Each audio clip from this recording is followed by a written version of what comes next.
Hi friends, welcome to Sue Smart Workshop. நம்ம online கிளாஸோட second chapter long skirt with body. So நம்ம சேனலில் first time பார்க்குறீங்கன்னா subscribe பண்ணிக்கோங்க.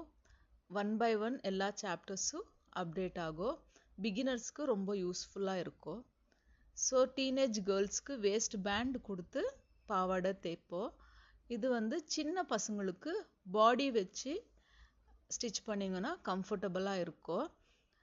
ஸோ இது எப்படி மெஷர்மெண்ட் எடுக்கிறதுன்னு பார்க்கலாம். ஃபஸ்ட்டு வந்து நம்மளோட ஃபுல் லென்த் எப்படி எடுக்கணும், from the shoulder till toe full length எடுத்துட்டு அதுக்கப்புறமா பாடி மெஷர்மெண்ட்டு, ஸோ ஷோல்டர்லேருந்து வேஸ்ட் வரைக்கும் பாடி மெஷர்மெண்ட் எவ்வளோ இருக்குது அது மார்க் பண்ணிக்கணும். ஸோ பாடி ஃபுல் மெஷர்மெண்ட்டில் பாடி மைனஸ் பண்ணிவிட்டு அதுக்கப்புறமா இருக்கிற பார்ட் வந்து ப்ளீட்ஸ்க்கான part.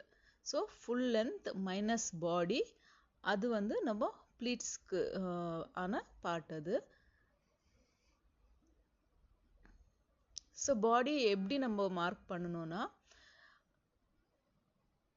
Shoulder to waist measurement plus 1 or 2 inches add பண்ணிக்கணும். அதுக்கப்புறமா செஸ்ட் ப்ளஸ் 2 ஆட் பண்ணிக்கணும்.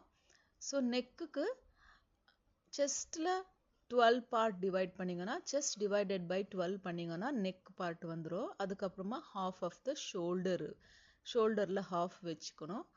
அப்புறம் நம்ம 2 inches back neck, 3 inches front neck. Round ஷேப்பில் மார்க் பண்ணிக்கினா போதும். யூஸ்வலாக பாடிக்கு வந்து டிசைன் எல்லாம் கொடுக்கணுன்னு அவசியம் இல்லை. ஸோ ரவுண்ட் நெக் பண்ணிக்கலாம். அதுக்கப்புறமா வேஸ்ட் மெஷர்மெண்ட்டு, வேஸ்ட்டு எவ்வளோ இருக்குது அதில் இன்னும் 1 inch எக்ஸ்ட்ரா எடுத்துட்டு அதுக்கப்புறமா க்ராஸாக வேஸ்ட்லேருந்து செஸ்ட் பார்ட்டுக்கு லைன் போட்டு மார்க் பண்ணிக்கோங்க. ஸோ நம்ம ஆர்ம் ஹோல் ஷேப் எப்படி எடுக்கிறதுனா ஆர்ம் ஹோல் ஷேப்புக்கு மார்க்கிங்கு செஸ்ட் டிவைடட் பை 4 -1 பண்ணிங்கன்னா ஆர்ம் ஹோல் ஷேப் ஆகிடும். ஸோ நம்ம வேஸ்ட் எப்படி நம்ம மெஷர் பண்ணி இந்த பாடிக்கு ப்ளீட்ஸ்க்கு எப்படி வைக்கிறதுன்னு பார்த்தா வேஸ்ட் மெஷர்மெண்ட் எவ்வளோ இருக்குது multiplied by 3 times or 4 times வச்சுக்கலாம். 3 times வச்சிங்கன்னா ஓகே, 4 times வச்சிங்கன்னா இன்னும் ரொம்ப அழகாக வரும். ப்ளீட்ஸுங்கெல்லாம் கொஞ்சம் எக்ஸ்ட்ரா இருந்துச்சுன்னா பாவாடைக்கு ரொம்ப அழகாக தெரியும். ஸோ இப்போ வந்து ட்ரெண்டிங்கு அயனிங் பண்ணி ப்ளீட்ஸ் வைக்கும் இல்லைங்க, அது ரொம்ப நல்லாயிருக்கும் ப்ளீட்ஸ். அப்போ எக்ஸ்ட்ரா வச்சிங்கன்னா நல்லாயிருக்கும்.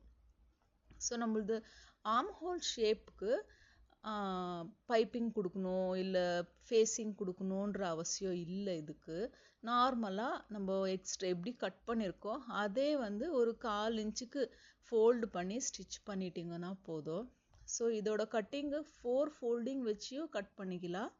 பேக் ஓப்பன் வைக்கணும், இது ஃப்ரண்ட் க்ளோஸு. ஸோ அப்படி இல்லை நம்மளுக்கு எக்ஸ்ட்ரா பீஸ் எல்லாம் கொடுக்கணும் அப்படின்னா நம்ம வந்து 1 side ஓப்பனு 1 side ஃபோல்டிங் வச்சு ஸ்டிச் பண்ணலாம். இது எப்படி நம்ம ஸ்டிச் பண்ணணும்னு நெக்ஸ்ட் வீடியோவில் காமிக்கிறேன்.